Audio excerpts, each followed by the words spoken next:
ধরে নয়ন জলে বক্ষ ভাসিয়ে পড়ছে, হে মধুসূদন, তুমি আমায় কথা দাও, আজ যেমন তুমি আমাকে পেয়ে আমার হৃদয়ে মন্দিরে তুমি প্রবেশ করছো, যেদিন আমার গণার দিন আর কয়দিন থাকবো, আর তো বেশি দিন থাকবো না, হিসাব করার দিন আমার একটা, এই যে আজকের দিনটা যাবে, এই জীবের মানে আমাদের একটা অমূল্য দিন চলে গেল, এই দিনটা আর ফিরে পাওয়া যাবে নাকি? যদি 100 বছর বাঁচি, 100-এর মধ্যে একদিন চলে গেল, হ্যাঁ, তাহলে এই দিনটা আর ফিরে পাওয়া যাবে না। আমার তো এই হিসাবের দিন আমার চলে যাচ্ছে প্রভু, মৃত্যুর আগ মুহূর্তে যেন তোমার বদন দেখতে দেখতে আমি যেন প্রাণ ত্যাগ করি। কৃষ্ণ বলল, বিশ্ব আমি কথা দিলাম, কথা দিলাম। এই যে আমিত্ব অহংকার, সেই দিন যদি দ্রৌপদী আসে, মানে ভানুমতি আসতো, আর 100 ভাইয়ের মরণ হইতে না। দ্রৌপদী ওই আশীর্বাদটা লাভ করে পঞ্চপাণ্ডব স্বর্গে, তারা কোথায় গেল? স্বর্গে চলে গেল। এই হলো ঘটনা। যাই হোক, একটু পড়ি। এই যে দেখিছ দেহ কিছুই এই নয়, নিশ্চয় জানিল ইহা পঞ্চভূতময়। পুত্র বাবাকে জ্ঞান দিচ্ছে, বাবা তুমি কাকে পুত্র বলছো? আমি তোমার পুত্র নই।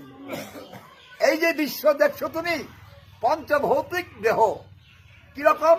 ক্ষিতি, অপ, তেজ, মূর্ধম, এই 5টা ভূতির দ্বারা এই বিশ্ব জগতের মানুষ জীব সৃষ্টি হয়। হ্যাঁ, যখন এই আত্মা যখন চলে যায়, আমরা বলি মানুষরা চলে গেল না, মরি গেল, আহা কত দুঃখ করি না, এটা ভুল। মানুষ যখনই মারা যায় তখন একটা নতুন জীবন লাভ করে, নতুন জীবন লাভ করে, পুরাতন জীবন ছেড়ে নতুন জীবন লাভ করে। এই যে মালিকের জন্য আমরা কত দুঃখ কষ্ট করছি না, এটা আমার ভুল। যখন যে কর্ম ভালো করি থাকে, ভালো খাতায় একটা নতুন জীবন লাভ করি।